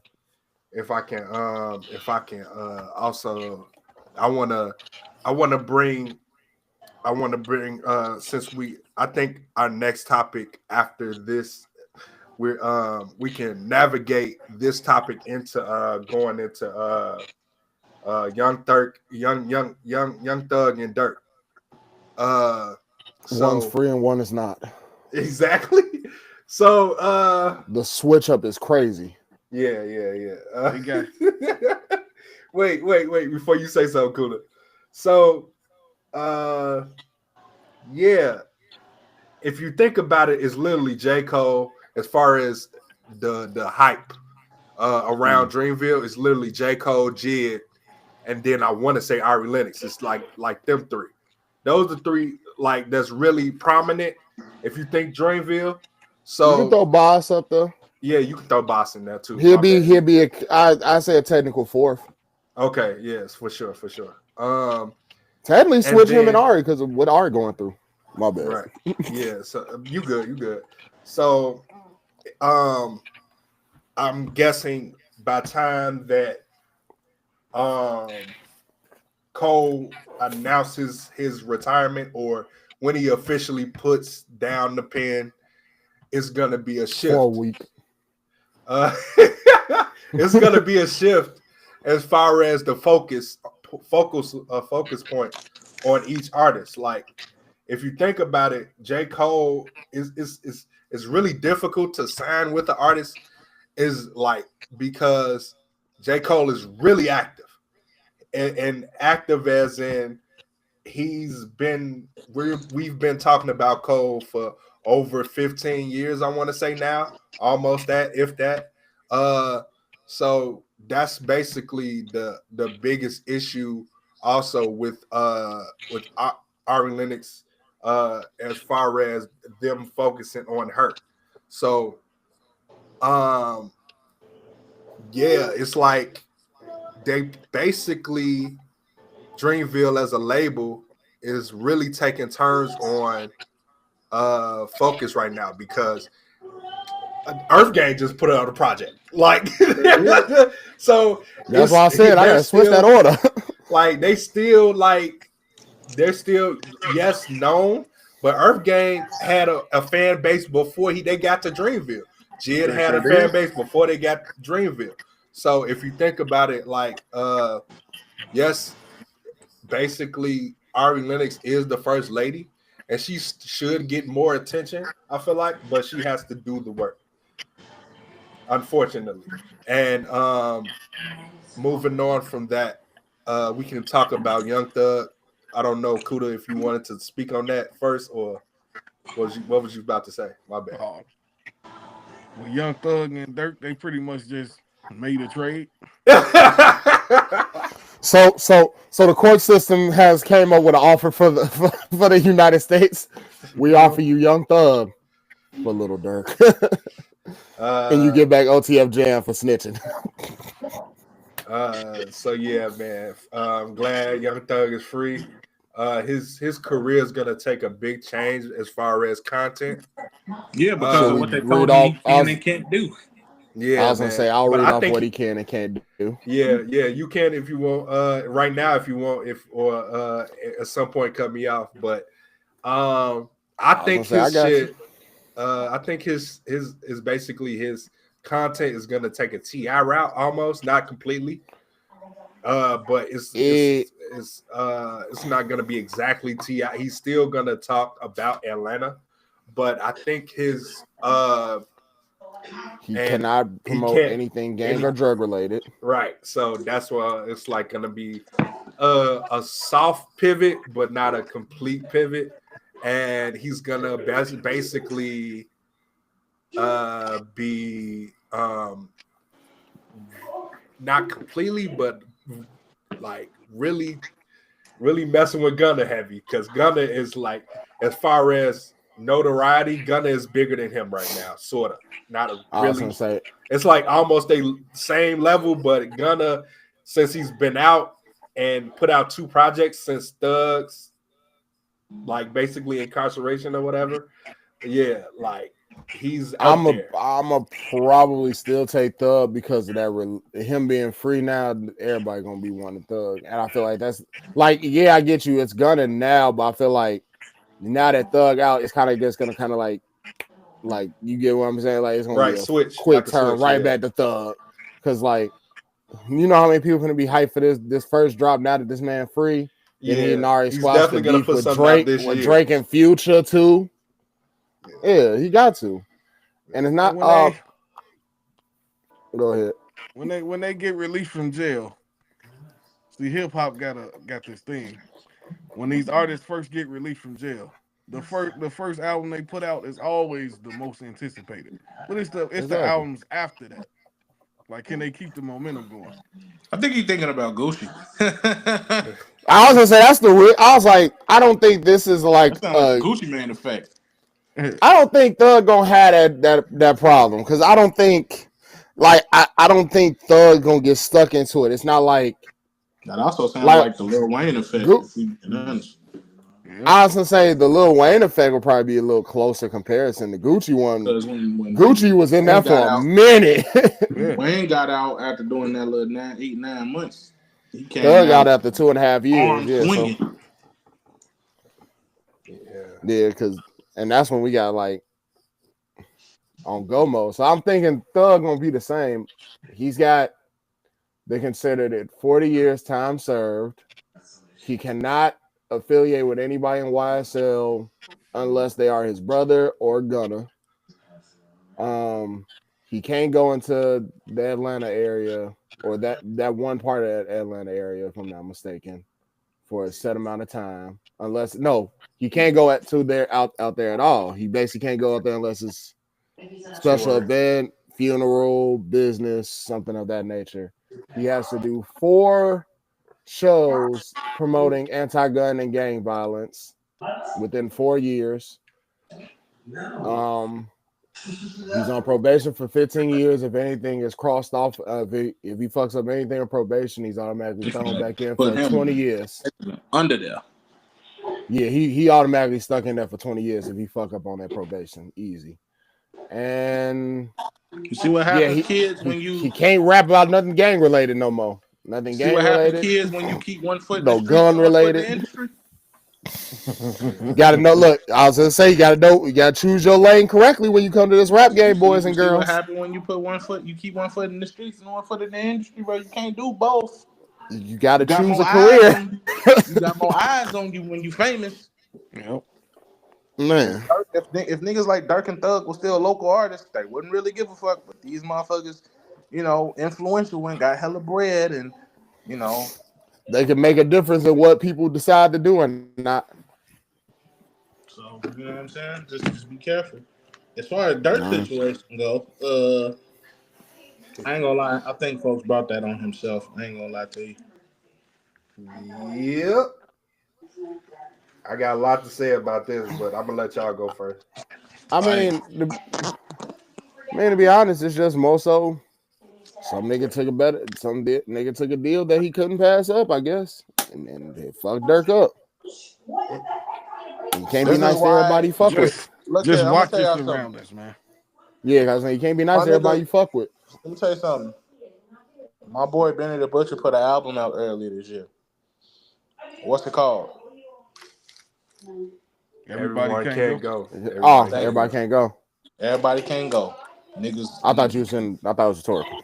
Everybody can't go, and that's the problem with a lot of you niggas that's from the hood. I don't care what city you from. Y'all be trying to take the homies with you. All the homies can't go. Man. Because one of them homies gonna be your downfall, probably. Just because you got a 4-seater don't mean everybody you got to fill all 4 seats, Everybody cannot go, bro. It's normal for niggas to want to put their homies on and their people on after they get on. But it's just like everybody can't go, bro. And sometimes you gotta. Shit, my nigga Freddie Gibbs once said, when you get rich, you gotta cut off some of your brothers for that. I was saying they can still be your brothers, but shit, you can't bring them niggas with you. Some niggas don't belong in that lifestyle. A lot of them niggas don't know. I say a lot of niggas don't know what to do when they get in that lifestyle. They be trying to, you know what I'm saying, keep their street name alive and want to be in the hood. Like, nigga, how much money do you make? Why are you still over here? You trying to keep it real, bro. We still gonna love you, bro. You don't gotta come over here all the damn time. Right? Why are you hanging out over here? Hey, bro, go downtown and go get you a nice meal and go home, bro. You don't need to be over here with us. Yeah, we still poor, damn near. Yeah, I don't know how he's beating this. I don't know why would he even try to beat this. I feel like they're gonna find like a lawyer. If he got a good lawyer, he probably gonna find like a loophole. He gonna sit for a while though, till he go to trial. He gonna sit. Right. I don't know if he got bond or not, but if he don't, he gonna sit for a while he go through court and all that shit. Calling it now, I feel like this case goes on for at least same amount of time as Thugs, like 2.5 years before we get a real what's gonna happen to this nigga kind of deal. Right. I feel like this case is gonna get drugged the fuck out. But see, Thug's case was, not only the whole organization. I don't know if anybody got murdered or anything like that. Them niggas was just doing the bad shit. Somebody died behind this. So, with murder cases, they tend to go a little quicker. Mm-hmm. But I mean, this is a whole higher. It's like a whole higher for murder thing. I feel like this is gonna probably cause it a drug out. It's not like they arrested Durk on like drug trafficking and all that shit that they arrested Thug for. Like this nigga got arrested for murder for hire. So yeah, man. So, but if the rumors are true and them cards was used and them names was said and this dude had a wire on him, I don't know, man. If he get out of this, he gonna sit for a minute while he go through trial. That's a guarantee. They damn near said that man had the wire on him when he got the 50K. That's fucked up. So I gave you 50K and you snitched on me? Oh man. Hey, look, I'm gonna just say this. I know my character, I know my pedigree, so I can confidently say this to you niggas. Not just y'all, but niggas everywhere. Niggas be real tough till that jail sentence come. Yeah, so I don't know if I said this on the podcast or not, but back when I was working a couple of years ago, around the time this podcast first started, one of my coworkers early days. Time, one of the coworkers say, "Nah, man, that man pay attention to all the industry folks. He don't be messing with these Chicago niggas." And I took that as well. A lot of these Chicago niggas don't have any staying power as far as the drill music scene goes. So, all these niggas sound alike. Hello. So that's basically everybody want to be twins. That's basically, they said my co-host has already said what the fuck I was thinking.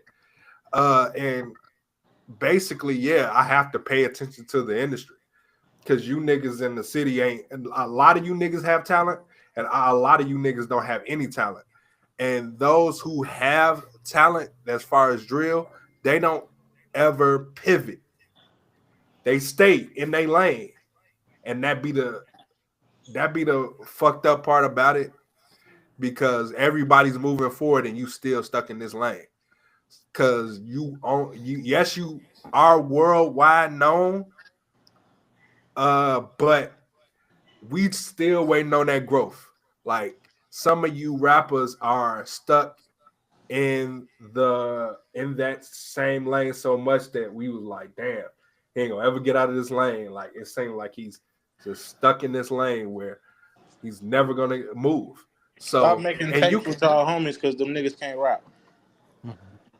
And I keep the best example for growth, I think, who has still maintained some solid projects over the years is Jeezy. I want to say he's had a couple like duds. Don't get me wrong, but he has also had more than a couple.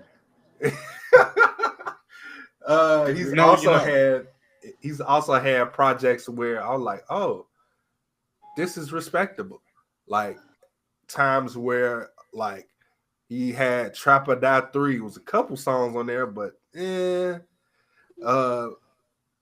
2020 Pyrex Vision, that whole thing was fire at that time. So just to name a few. So what we're saying is people like of Chicago that's in that drill lane that I know probably is not going to hear this, please pivot eventually, please. Because you being stuck in this lane and stuck with your homies and talking about your homies and what you lived over the course of your early years, constantly talking about it, it's going to get old. I got to say something too. Another thing you niggas need to stop doing. because all you rap niggas, a lot of you rap niggas is guilty of this. Boondocks told y'all that rappers tend to snitch on themselves quite a bit. Stop rapping about your homies going to slide on the ops. Don't tell them every drug you do or whatever drug that you have. They usually throw it out, but that shit is admissible as evidence in court. Stop doing it. Find something else to rap about. You can rap about it, but y'all need to code y'all words better, man. Yeah. I'm gonna say what these niggas ain't saying. Y'all using locations, types of guns. Like, come on, man. I'm gonna say what you niggas not saying. Find something else to fucking rap about, bro. Y'all got if y'all claim y'all got. I mean, yeah, just now, but but I mean, yeah, but still, it's like you saying code and shit. Nah, delete all that shit, bro. If you trying to get out, don't add what got you there in the fucking raps all the time. G, it's cool at the beginning. Give a story so niggas know who you are. When you local, sure. Develop a fucking character, nigga. Like I being like Durk and still rapping about shit that's going on in Chicago and you don't even live there. Man, half of these niggas half the niggas that's rapping are burbs rappers too. And talking about the shit that they seen someone go through. Or they've been there because they visit the city once or twice. That ain't the same comparison, my guy. Stop rapping about this shit. Rap about what you like. Rap about shit you see on the day-to-day. Rap about how much you love your mama. I don't know. Pick something else. The problem is a lot of these niggas don't lead a block.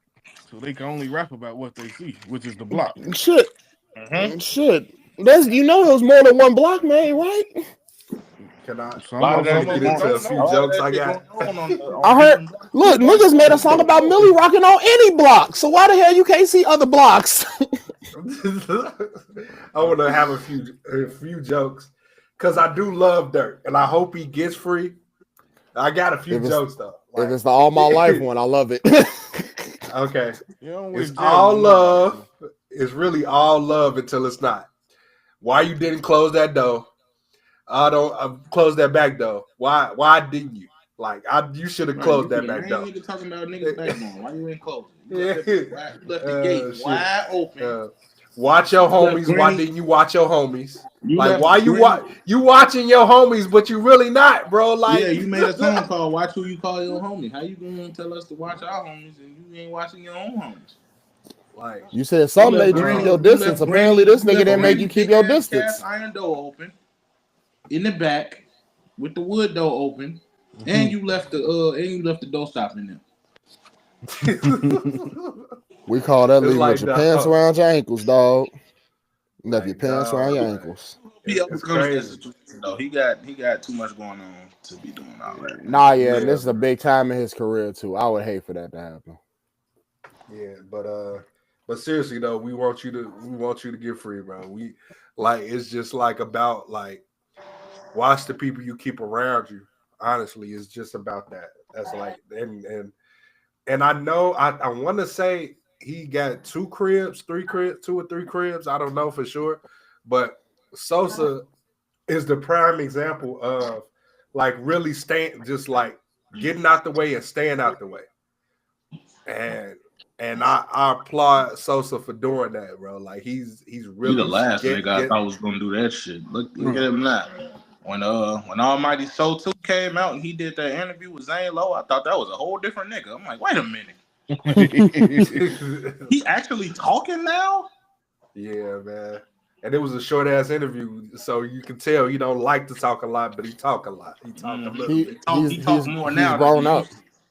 He's growing up, guys. He's growing up. Yeah. Little Keith Cozart has become. I don't even think he's 30 yet, is he? He's 29. I'm older than Keith. Almost. Keith born in August. I was born in May. That's crazy. Man. Yeah. Shout out to some of the niggas we listened to for years ain't even older than us. That shit tripped up. And a lot of them is. Right?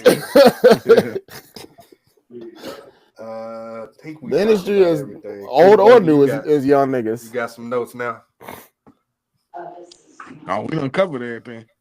Oh, okay. We good. Yeah, I was gonna say, any outside media things y'all want to talk about? Did I miss anything? Nope. I'm trying to. I did have something, but I freaking forgot. I was talking to Kuda Buggin about this. I'm like, dang, man, I wish I had remembered. Go ahead. This is pretty cool.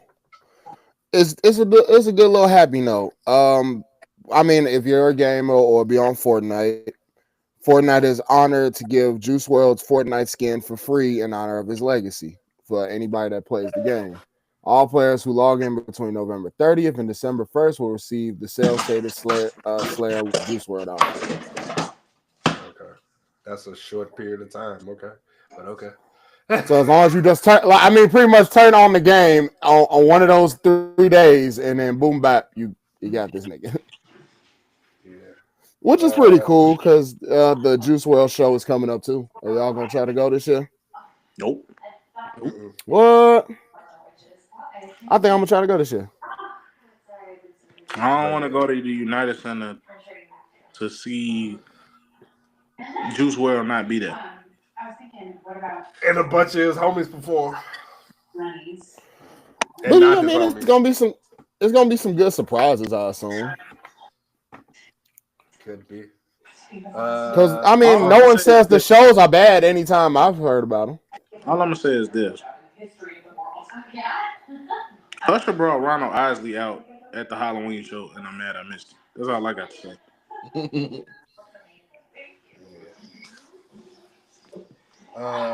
One brief thing. I didn't look at the full quote, but I saw that Kevin Garnett said that D-Rose should have a statue. Yeah, should have a statue. I kind of agree. But I also kind of don't. And what if he need a statue, if I think he need a statue anywhere, I said Simeon. Personally. Okay. Because he low key did more for Simeon. Oh. For sure. He ain't win no championship for us. He just won MVP, and we had the best record in the league a couple years. You know what I'm saying? But are we talking about if they decide to give him a statue, I wouldn't be against it. No, I'm only against it because whoever makes the statue, because these statue makers ain't been hitting, bro. Because what was going on with that D-Wade statue? Y'all not gonna tell me, G. That looks like Odin yelling at the middle-aged stress out. That don't look like no damn Otis. D-Wade. That's Otis. Exactly. Anybody but D-Wade on that moment, because that's not Wade. Hey, he was satisfied with it. Yeah, he was satisfied with it. So whatever. I bet you AI was satisfied with it too, but I'm pretty sure he don't like that he taller than his statue. That's true. Come on, G. He wanted the shortest point guards in the league that we done had. You gonna give him a statue that's shorter than him? No, let's face it. The best statues we got right now is Jordan's, Shaq's, and Dirk's. Those are the only 3 I've seen that's like raw as hell. These other new statues piss me off. Even the Kobe one pissed me off. Even though they're supposed to grew on me, I ain't gonna lie. It's supposed to be another one anyway. That's why I'm okay with it. But still, yeah, Kobe statue grew on me. I ain't gonna lie about it. I mean, it's more so. It wasn't like it's the images they use. But like I said, I came to peace with it once they gave me. Once I heard there's another one. Yet where they can completely recapture somebody's face. I don't need the whole face. I feel like don't try to put too much detail in it, which I feel like they did in it oversold D-Wade face because that don't look like D-Wade. That look like D-Wade if he was 80 and retired.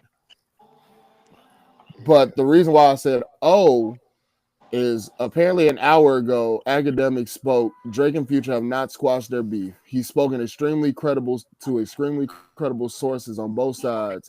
Drake and Future have not been on the phone. This was an hour ago. Okay. Well, I don't know exactly when Academics became the king of Drake media.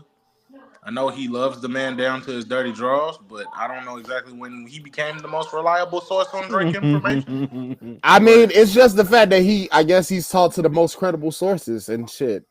Ain't nobody really gonna deny it. Well, AK done said out his own mouth that he talked to Drake personally about some shit during the beef. So, you know what I'm saying? Like, I guess it holds a little weight. I look at Academics. I look at Academics the way Freddie Gibbs does. And then yesterday they posted Meg's live reaction to Tory Lanez when he was found guilty. and she was crying and hugging her friend and all that stuff. Yeah, I'm sure she was. Well, like he does talk. Well, I'm just gonna say this. I'm not really championing him. He does talk to a lot of behind the scenes people.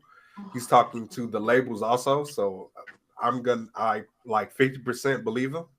So yeah, 50%. But yeah. Next week, we should all next time we do this podcast, which is next week, we should all I love how you iterated. Be here next week, niggas. Yeah, like I'm trying to build anticipation for the next episode, so they will check out the next episode. But yeah, next week we should all have our basically our teams that we think are gonna do something this year as far as NBA. So 10 things that's gonna happen this year in the NBA.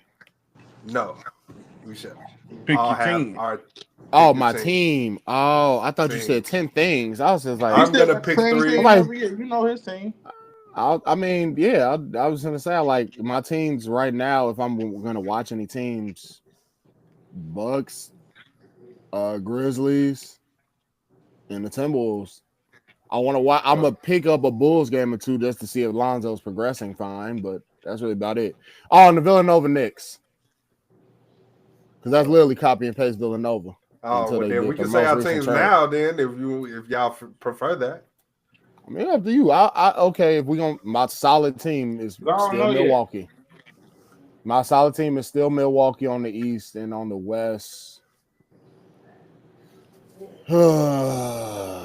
Give me the Timberwolves still. Because I looked at that whole West. It's hard to pick anybody else without saying the same kind of argument.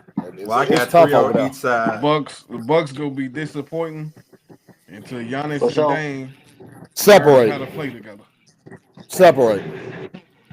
They gotta learn how to play together. If they stuck together, they gotta learn how to play together.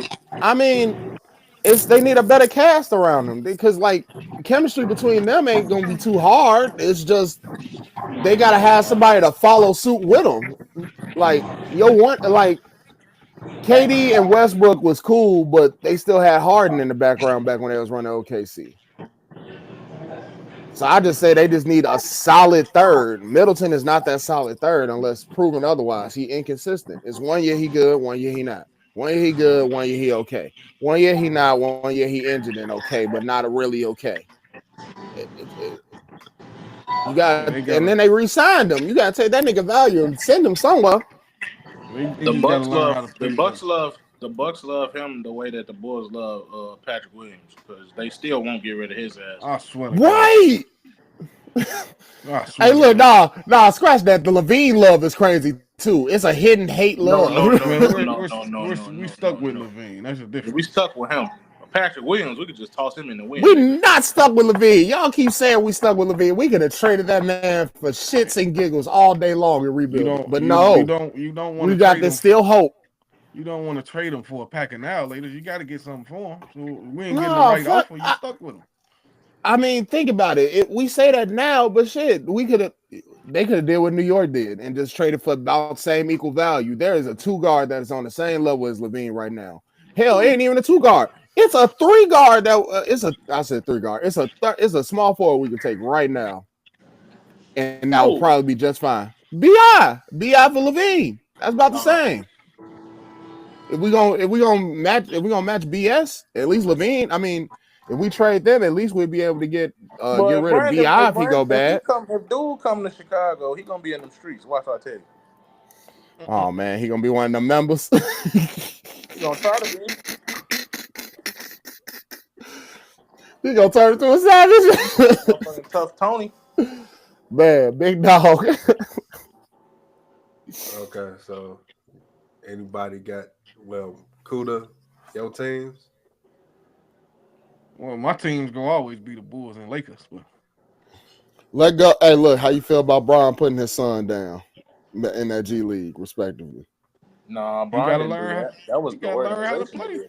No, that's the right move, but I'm just saying, like, are you Like all the other Laker fans trying to say, all the hype Laker fans for Bronny, like they should have kept him so he could learn more with Bron. No, put him in the G League. That's what the G League for.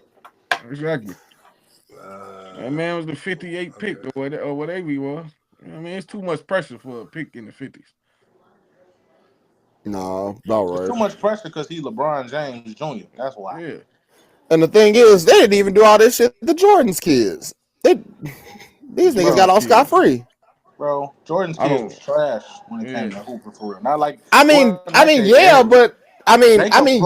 still, it's kind of like this. They can play ball, right? I'm pretty sure they can play ball better than me. That's for sure.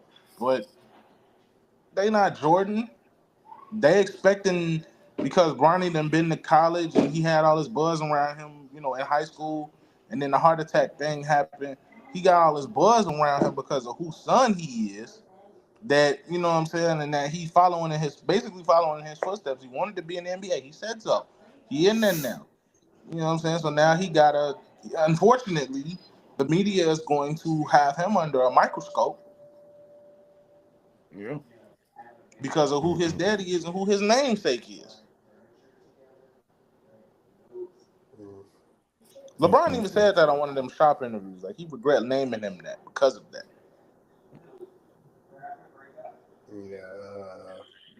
Yeah. What's your teams, Mr. Johnson? I don't have no East teams because all them teams disappoint. I guess I'll say the Bulls because I'm a diehard Bulls fan, even though they do disappoint me every year. I'm used to it at this point. I'm still riding with the Warriors, man. I still think they got something left. So KD also said, "Stop blaming him because you have a gambling addiction, because he don't help you on your parlays." KD need to worry about how he gonna get the Suns to the finals instead of worrying about niggas in their parlays. Oh man, he might as well go ahead chalk that off his list. That ain't happening. Just lead the team.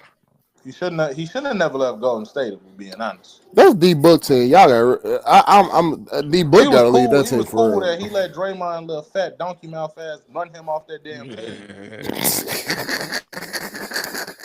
He didn't want to scrap with Draymond. We run a ring before you, and y'all won 2 when he got here. Come on now. Y'all made it to the finals.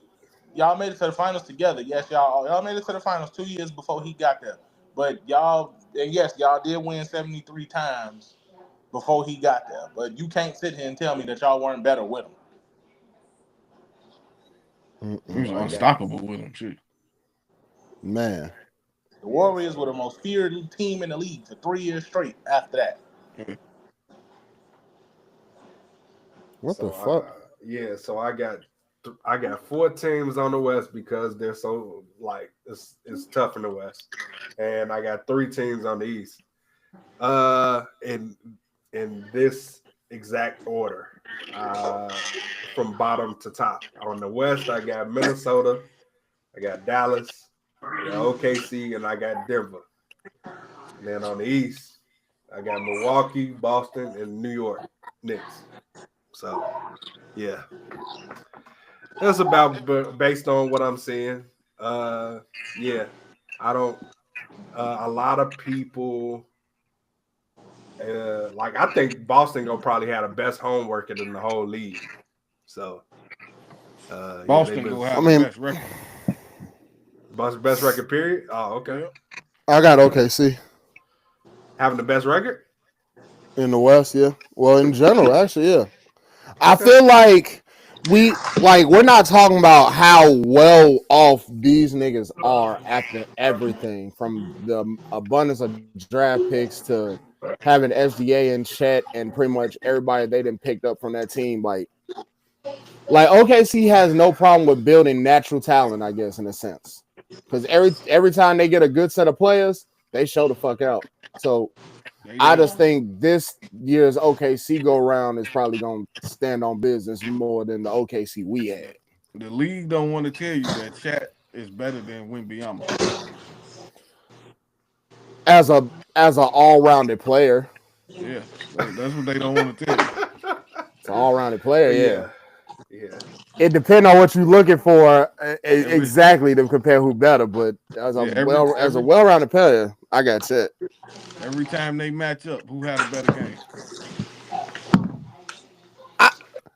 Okay, so I ain't gonna agree with you all the way there because they be 1A 1B and some shit. I ain't gonna hold you because I think the last 2 games they had against each other, Wemby did have that nigga on the defensive end. He kind of clamped up Chet a little bit, and then I think Chet the game before that, man, they be on each other bumping for no reason. Mad, but I think they had that beef since the whole Olympics thing. Yeah. And then Chet, Wemby knows that Chet is his kryptonite and vice versa, boy. Them playoff matchups gonna be crazy when they have them. Hey, we missed 2 weeks and gave the people 2 hours. I think we good. Yeah, for sure. Man, we definitely gave them more than we were supposed to. Y'all lucky we like y'all. Yeah. Also, Waka Flocka officially endorses Trump. YFN Lucci will be released from prison January 2025. Former GTA 6 developers said the realism will blow people away and they'll be talking about it for ages. Uzi and Castanet on the Mafia, whatever the shit going on, they're using a flamethrower on each other. Everybody's giving Thug's lawyer high praise. Someone did a good Kamala dress up. The jury has found former Kentucky police officer guilty of violating Breonna Taylor's rights guilty. Castanet and Miranda Cosgrove remade the iCarly intro for the Mafia event, and a lot of people say Eternal Atake 2 is mid. That is the updates of what I just seen in the past 5 minutes. Oh, and a 60-year-old man has been arrested for allegedly stealing $400,000 worth of cheese. Okay. Yeah, I caught y'all up pretty quick. All right. Well, yeah.